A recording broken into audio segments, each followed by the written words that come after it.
Então vamos lá, pessoal. Vou passar mais um conceito aqui para vocês agora dos nomes dos métodos.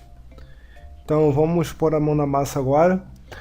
O primeiro conceito que eu gostaria de passar para vocês é bem simples. É uma coisa bem simples na criação dos métodos, que é sempre usar verbos. Por exemplo, você está digitando aqui um método, está criando um novo método. Por exemplo, o método de consulta de usuários. Você não faz o método escrevendo da seguinte forma.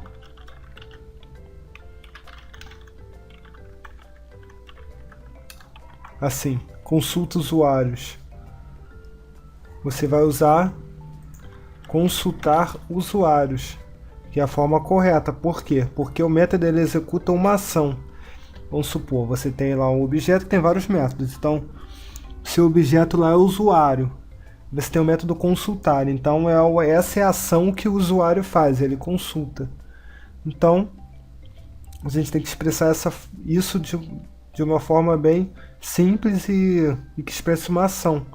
E essa forma é usando verbos aí na criação do método.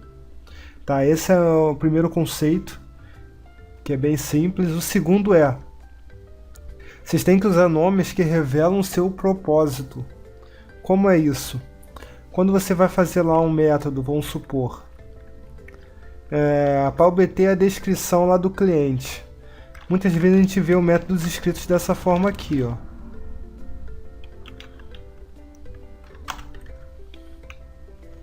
Obter DSC CLI.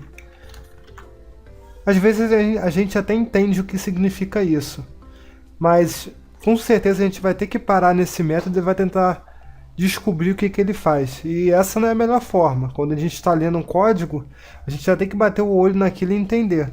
Dessa forma que está escrito aqui, a gente não consegue bater o olho e entender. Eu não sei, por exemplo, que é um obter DSC CLI.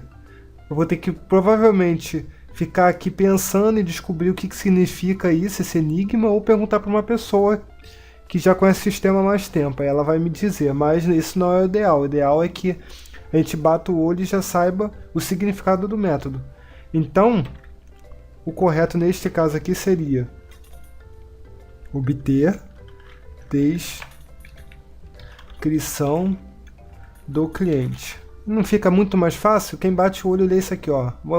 A pessoa lê de uma forma natural o método, obter descrição do cliente. Então, dessa forma eu sei o que esse método aqui está se referindo, qual é o propósito dele, que é obter descrição do cliente. Bom, vamos para o terceiro conceito, que é não use nomes distintos que não revelam nada de diferente.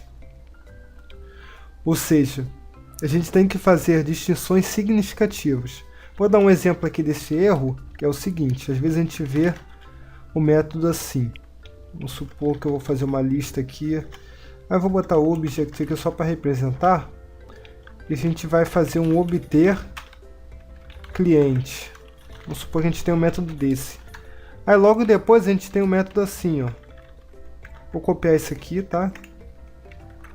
Aí logo depois a gente tem um método chamado obter dados cliente. E depois a gente tem outro método chamado obter informações cliente.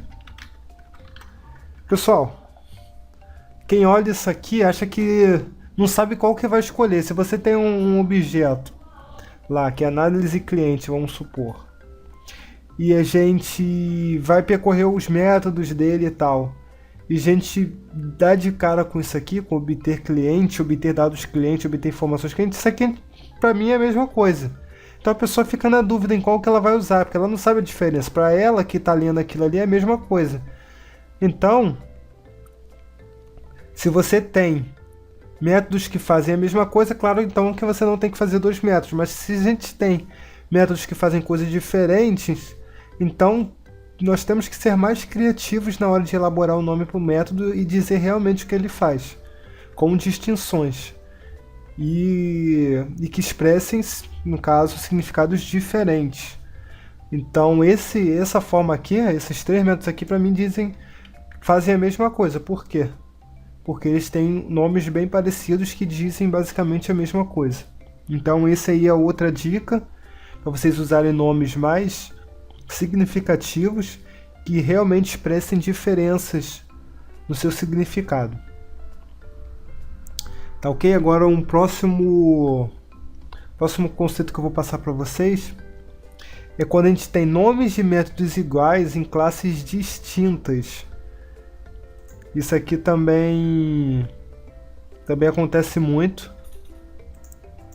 Na verdade, a gente tem nomes de métodos... Desculpa, é nome de dados diferentes, só que fazem a mesma coisa em classes distintas. Vamos supor que eu tenha aqui... Vamos fazer uma nova classe.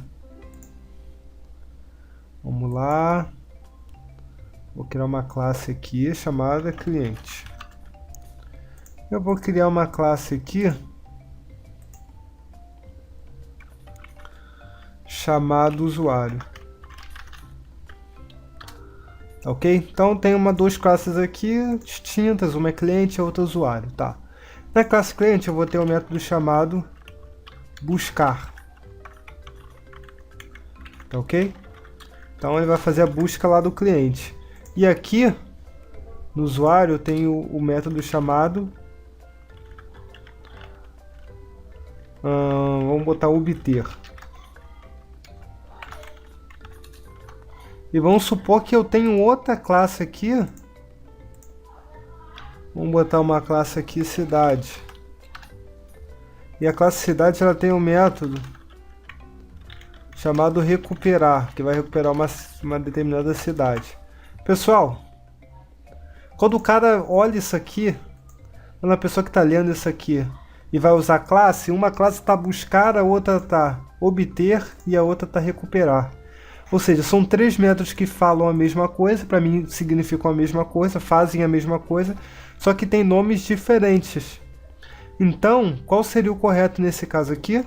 Era padronizar em todo o seu sistema nomes de métodos que são em comum, que fazem coisas em comum em todo o sistema, como, por exemplo, buscar, consultar. Geralmente a gente tem esse método aí na maioria das nossas classes. Então, de uma forma para padronizar o uso desses métodos, nós devemos então usar apenas um nome de método. Vamos supor que a gente decidiu aqui, fez a reunião na equipe e decidimos usar o recuperar. Então a gente vai pegar o recuperar e vai botar para todos aqui, ó, recuperar e recuperar. Qual é a vantagem disso? O programador que vai ler isso aqui, ele vai saber que recuperar é usado para recuperar dados, para consulta. Então ele não vai ficar na dúvida se ele tem que usar o recuperar e o outro é o buscar, o outro é o obter, entendeu? Então fica bem melhor, fica um padrão em todo o seu sistema. Então foram esses 4 conceitos que eu queria passar para vocês. Agora, acredito que com essas dicas vocês já vão conseguir modelar métodos de uma maneira bem melhor, escrever nomes de métodos.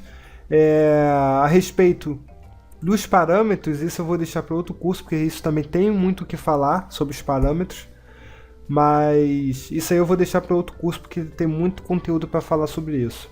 Tá ok? Então é isso, espero que vocês tenham gostado.